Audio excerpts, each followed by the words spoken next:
I've been doing a lot of long-form tutorials with the Axe FX3, and the support that you guys have been giving me and the feedback has been really, really awesome. One thing that I think those long-form videos aren't so good at is addressing very specific issues that people are having. So I want to start this new little series where we're basically just going to look at very specific functions in the Axe FX3 and how we can get them up and going really quickly. Today, I want to basically show you guys how to dial in a killer Mesa Mark Series tone in less than 5 minutes. So basically, if you're new to the unit or you've never checked these particular models out before, hopefully this will give you some guidance. This is how I do it. I'm playing my STR guitar. It's got a Sir Aldrich humbucker in the bridge position. It's in drop C.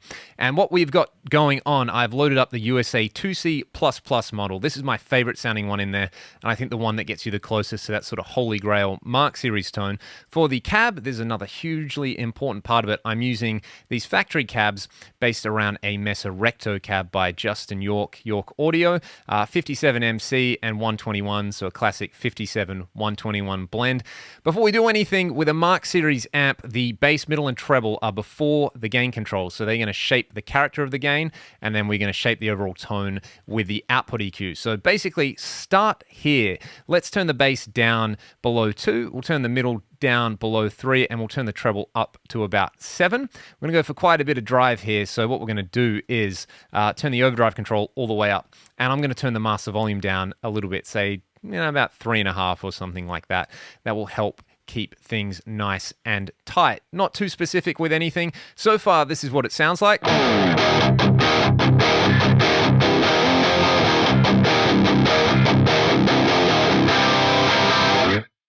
So the gain has a pretty good character, but it's kind of thin and nothing at the moment. So we'll go to the output EQ. This is the huge factor with these amps. You've got to use this output EQ.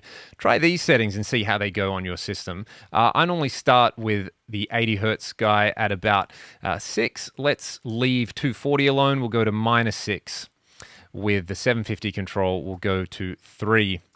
With the 2200 control, and this 6600 is the one that you really need to dial in depending on how loud you're playing and what sort of speaker you're using. I'll start with it at about 1.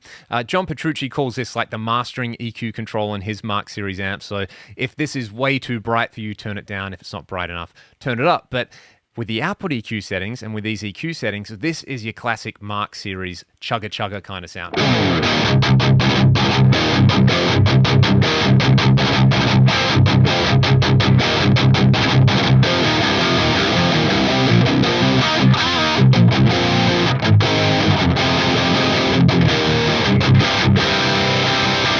Sounds killer. So if you want a slightly different flavor and all of that, using these controls here, the bass, middle, and treble, to kind of shape the gain. If you want it super tight, turn the bass all the way off.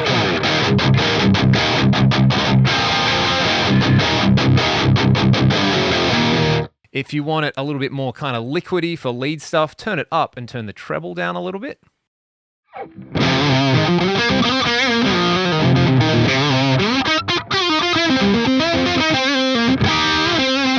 And I like to actually turn the presence control down on this guy a little bit. I normally have it at about 1 because when I'm playing really loud with this, that presence frequency can be really, really grating. Another thing you can do is use the fat switch, especially for lead stuff. Personally, I like the bass down below 2, go smooth on the treble, and the fat switch does this.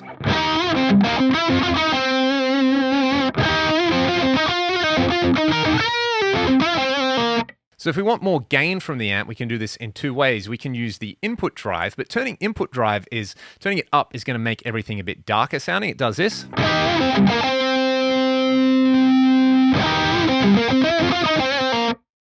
Or you can turn that down and use the input trim, which is just a flat gain control.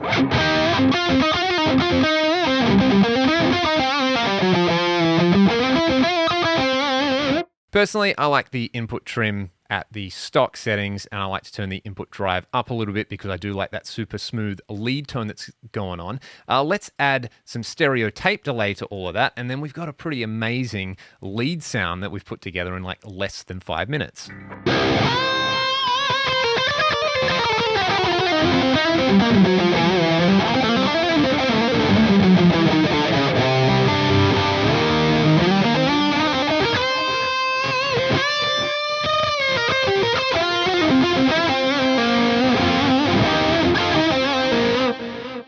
All right, and like I said earlier, if you want a super tight, bright kind of sound, maybe go a little bit easy on the input drive, turn the bass down and the mid-range control down, and we can use this output EQ. You know, we can go really bright and turn this guy up and this guy down for a sort of V curve. You get this.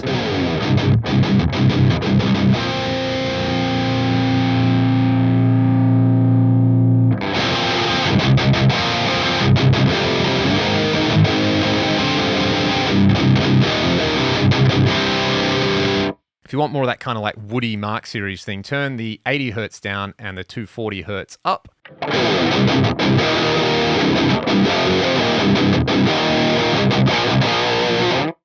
What I like to do is actually bring 240 down a bit more and boost 80 hertz.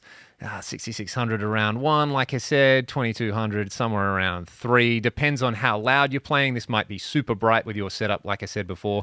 Turn the input drive up, you know, a bit more bass, bit more middle, and this is the golden, like perfect kind of sound for me with this C++ amp.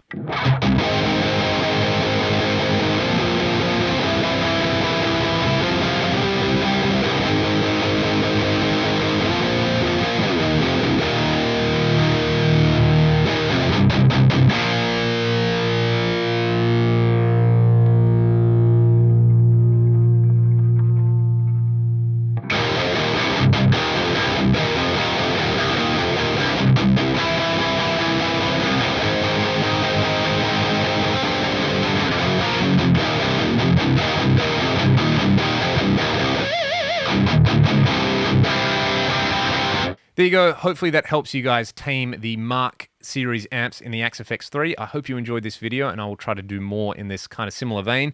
Leave a comment if you've got suggestions for amps or effects you would like to see me dissect in this way. I'll see you all around real soon.